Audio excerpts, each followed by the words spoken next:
indomitable author, coach, and music teacher all the way from the West Coast. I'm on the East Coast in Washington, D.C. Lesley Moffatt, how are you? I'm doing great. How are you today, Emma? Wonderful, wonderful. I've done my workout. I'm ready to go. I've got some clients this afternoon. My whole thing is about saving the world one song at a time. So I feel like the last couple of weeks have been amazing when it comes to just spreading as much empowerment through my music and through the music that I'm helping my young people create. Just the sign, like when you lose your way a little bit, sometimes the universe is like, oh, let me just remind you real quick. So I'm feeling good. I'm feeling the fruit of my labor over the last couple of 24 hours. So yeah, but thank you so much for coming and doing this HAPS broadcast with me today. I know this is a new platform. We usually go from Zoom to Facebook and things, but here we are. So yeah. Yeah, connecting through the music, connecting here because of the music. It's interesting as you were talking about how the universe tests us and all this, and it's been a test for the universe for lots of people this year. And I know that music has been such a saving grace during this pandemic. The work you do with students, I've gotten to witness firsthand, and I look forward to talking about that and sharing some of those stories. But this has definitely been a time when the music and what you are doing is such a critical part of helping people cope and heal through this process. So I'm really grateful for that. It's you've known me for a while now, having met me through the author incubator, and I had the privilege and the opportunity to write the theme song for the author incubator, and so to go from performing in the before times and sharing my music that way to now being able to help your young people and help your music classes to write their own music and channel their voices, struggles, and the overwhelm of schooling online through songwriting has been was an incredible journey for me, and hopefully for your kids. I'd love to hear more about how that was for you as a teacher, and have you seen any kind of, I don't know, what was the process like for your students? it's really interesting because having taught high school band for over 30 years, I've always helped students interpret other people's music and then express themselves through other people's music. And this pandemic separating 179 teenagers who are no longer making music together, suddenly we had to learn to create our own music. I've become not a band director so much as an arts educator, someone who's learning to teach my students to express themselves in other ways. And they've grown more as artists this year, I think, than ever in the past. And I got to witness that when I had the good sense, I wanted to pat myself on the back at the beginning of this pandemic, or of this year, when we realized we were doing online learning for a long time. I was like, what am I going to do that's meaningful? And I was racking my brain, and I remembered meeting you and watching you perform and connecting. I mean, I still get shivers when I think about that first time you came out and sang and performed for all of us authors who were gathered together. And it was just so powerful. And knowing that you coach young people with songwriting, I thought, I have hundreds of students who express themselves through playing their instruments, usually through that kind of music, and we can't do that in an online environment. It acoustically does not work. How can I still help them grow? And I felt so fortunate that our paths had crossed, because you were the perfect person to bring in. Thank goodness I got a grant that brought you in, got you starting to work with my students, and you got them to take emotions. They'd been ripped out of school in March. They hadn't even been able to process what was going on, and this was in October when I had you come in. You helped them go through their emotions, process what they were feeling, and then put it down on paper, and then refine it. And they have now got, whether they put backing tracks to it or not, or they have the lyrics, they have how they were feeling in real time when their kids and grandkids are like complaining, they're going to be able to say, well, when I was a kid, and they'll be able to whip out this song they've written that really says what it felt like to be a kid in a pandemic, living through this craziness. Um, and I watched this process that you did with them. I learned about my students through the words they were writing in this songwriting process. And since as a teacher, I wasn't getting to see them every day. Most of them don't turn cameras on in a virtual world. It's hard to get to know them. It became a way for me to see the souls of my kids, see into who they are and what they needed, so I could better work with them the rest of the year. I would not have had that insight had I not been smart enough to reach out to you. So you work miracles. I just have to brag on you. I know that's probably not what this was all about, but I had the mic and I was talking, so too bad for you.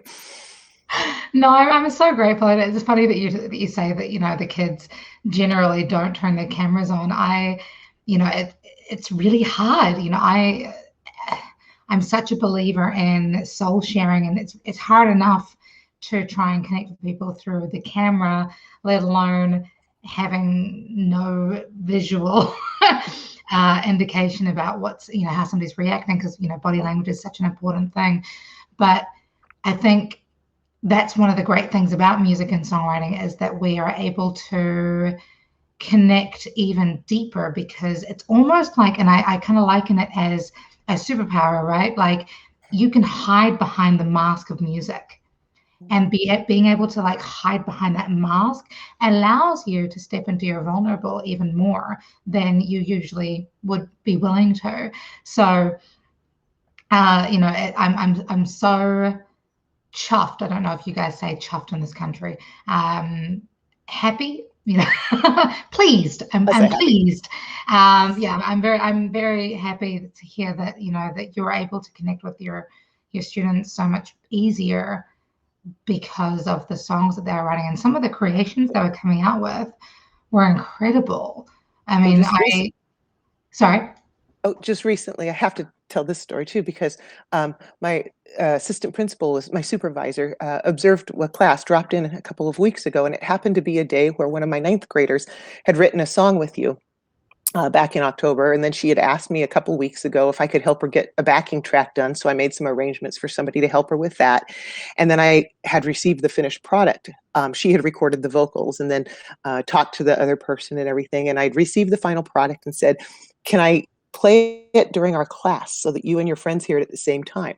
And that took a lot of courage, I thought. And she said yes. And it happened to be that my assistant principal came in to watch that class that day. And I carried on with that anyway. And I had the student, we'll just call her Chrissy. I had Chrissy talk a little bit about what she had written. And she talked about this song that she had written, an original song. And I said, well, is this the one you wrote with Emma G? And she said, no. Emma G taught me a process. And I've written a bunch of songs since then by doing that. And she said, this is one I wrote called Trailblazer. And it's about having friends that didn't always treat me well and having to figure out how to, deal with some friendships that weren't good and how lonely it got and how I survived that. She said, I just wrote this recently about my middle school experience. And so she was being really vulnerable with this class, but she had gotten really strong in who she was through this process. And as she was talking, you could hear a different kid than you heard at the beginning of the year. And so she shared this. I said, are you ready to hear this? And she said, yes. I said, are you scared? She goes, yes, but I want to anyway, which was a super exciting thing to model for us. And so watching her face and other students' faces, as all of us for the very first time heard her words and her voice, and then this backing track that had been put together come together, it was so incredible to see the face of her, see the tears well up in her eyes. And then at the end of that, have my assistant principal use the words profound experience to have witnessed what that child had gone through and created in this time. And I thought, yeah, it truly was. This student could have been in class playing alto saxophone every day and getting better at alto saxophone. But now look at, when we get back in the classroom and she can play, she's a much better musician now. She understands how to be more expressive. She's learned so much more. She'll be a better musician as a saxophone player by default. But this whole process that we got to experience together with her, and then with a lot of these other kids, has been therapeutic. Also, as you said earlier, we rely on reactions of other people, body language. Right. I see and I hear things. That's how I used to teach, right? That constant feedback loop as a music director. I could communicate with students. That's gone. I'm flying blind. But through the music and magic of songwriting and the like, I have gotten to reconnect or to connect with these students. So that's been a magical piece of what you do too. You've no idea. Like, I'm getting ridiculously emotional hearing this, because for me, the entire reason why I started writing music in the first place was because I was born with a health condition, right?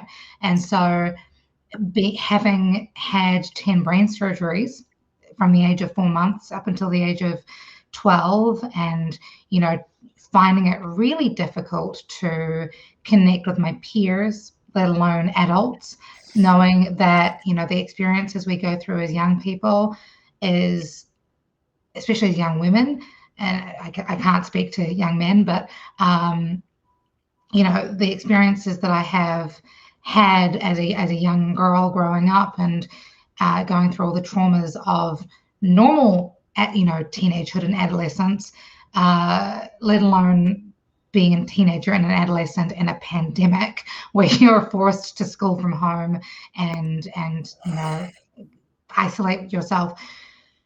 Songwriting was the thing that helped me hold on. And so to know that your students are now stepping into their power, into their individuality, into their strength, into their power, and recognize the magic of their voices, it just gives me shivers. So I'm so grateful for the opportunity. And I really truly believe, that the saying is, every successful child is one caring adult away. And unfortunately, we often teach the creativity out of our young people, right? So to be able to channel the creativity, to show that you as a teacher, that parents, that the faculty really do care about the well-being, the holistic well-being of young people, I think really amplifies their ability to learn better and show up better for themselves and for their communities and for their school and for their education and for their success. Mm-hmm. I just thank you. I really, all it is, all emotional. Thank you. Hey, what's up with the Washington Post and you? Oh gosh. Like, that's like crazy. I was like, wait, I know her. That's what, yeah, like, okay. So as you know, I moved to Washington, D.C. to do music full time and started my life as a busker or as a street performer. And over the years, I've been blessed to travel the country and tour and play different venues and things. And somehow when the pandemic hit, I was picked up by the Post as somebody to sort of watch, as somebody who was kind of leading the way, apparently, when it came to, doing these at-home concerts and things. And then a couple of months back, Rudy Greenberg, who's a writer for the Washington Post, reached out and said, "Hey, you're one of the Washington Post's favorite musicians. Let me just do this, discuss this, talk about your day, your dream day, I should say, so that you can, just share your story and share a bit about who you are." And the timing could not have been more perfect, because as you've just released your second book recently, which is amazing, and it's already a bestseller status because you're amazing. But I am about to release my second book, which is a book all on, how parents can work with their young people to write their own songs. Obviously, that's a book that teachers can use as well, which is really fun. But also, I'm working on a documentary, which will be out soon, called Born in Crisis, which comes with an album of its own alongside it. I've just released my 26th single called Songbird, which is ridiculous. And and it's all kind of happened in conjunction with this Washington Post article. So I almost forgot about that. Thank you for bringing Wow, I know people that can almost forget they were in the Washington Post. That's crazy. It's funny because the first time I played the Kennedy Center, I didn't realize the enormity of what it means to play the Kennedy Center. And so I was like, oh, it's just another gig, like whatever. And because I'm, from New Zealand, I'm from the other side of the world. We don't really a gig is a gig and we enjoy it. So I'm just here to make people smile and hopefully Wow. feel happy. Yeah. Bring some resilience and love. Yeah. So But you yeah. still work, do you still work, you're working with individuals? Do you work with more schools? Do you have more openings for that? What's going on with that? So that's a good question. I do have a couple more positions, or a couple more openings in my schedule for individuals, but I'm now focusing more on working with schools as well. So if anybody is interested in, helping, especially with this now, with your what's it called, your dual learning that is now Oh, the hybrid, a hybrid hybrid and learning. concurrent. So confusing, I'm sure. So for any schools that are sort of entering into that hybrid learning environment, this is why I'm doing what I'm doing. It's like everything I'm doing is virtual, but it's meant to make music teachers' lives easier, knowing that you have like I don't know, a pit stop. Is that what the baseball term is? Like the backstop? Um, somebody there to help with just managing the complexities of not just the virtual learning space, but the hybrid learning space. So yeah, I've got some spaces available on my calendar for those classrooms that are looking for alternative options to expand what they're offering. And I think I've got 3 more spaces available for one-on-one clients. Awesome. Well, I mean, here's a public service announcement, and I'm saying this as somebody who's taught for decades.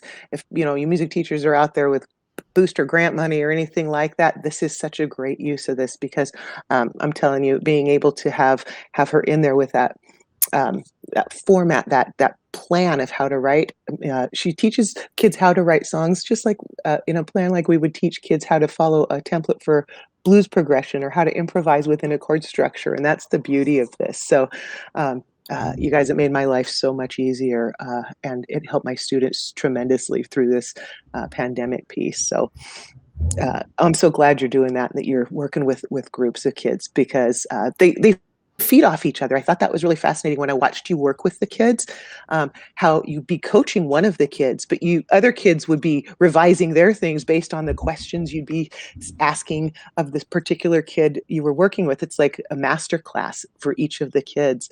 As they watch you work with one another, it's like in our classrooms when we rehearse the clarinet section, the trumpets might be learning too at the same time because they're overhearing that instruction. And I loved that when you were doing that with the kids and watching how it kind of is contagious on that piece. So yeah, as band directors, tapping into our booster grant money and stuff, this is where we can really help maximize what we're doing with that for our kids' sake and for our own sanity.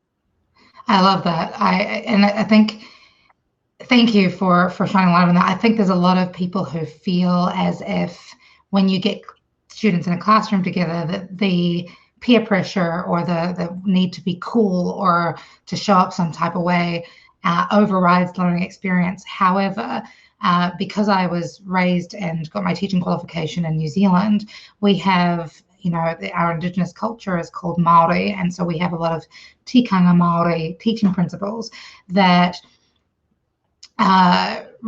really encourage student-driven learning. So to me, that kind of translates into letting young people take ownership of their journeys, and therefore by passing the mic to them, they share the mic equally, and knowing that when one person learns, the rest of them will learn, and then the rest of them will contribute and build and share the torch, as opposed to needing to shy away from or be nervous of how they appear in front of each other, or how they might be judged by one another. There's a lot of I don't know. I think this next generation, people are so quick to judge millennials and the new, I don't know what that is, a Gen Z, that they're spoiled, or that they're ignorant or whatever. But honestly, the amount of magic that thrives through this younger generation, they're showing us how it's done. Mm-hmm. Yeah. And I think they're going to have some serious challenges with what they've dealt with, but they're not going to be afraid to confront them.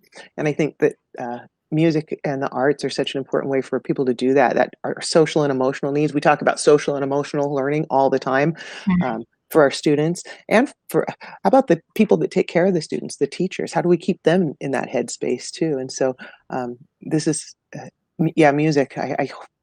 As I look forward, I think, we've got Music Ed 2.0. What's going to come out of this? All of us who have taught band and orchestra and choir as performance-based, play other people's music the way you're supposed to based on a rubric.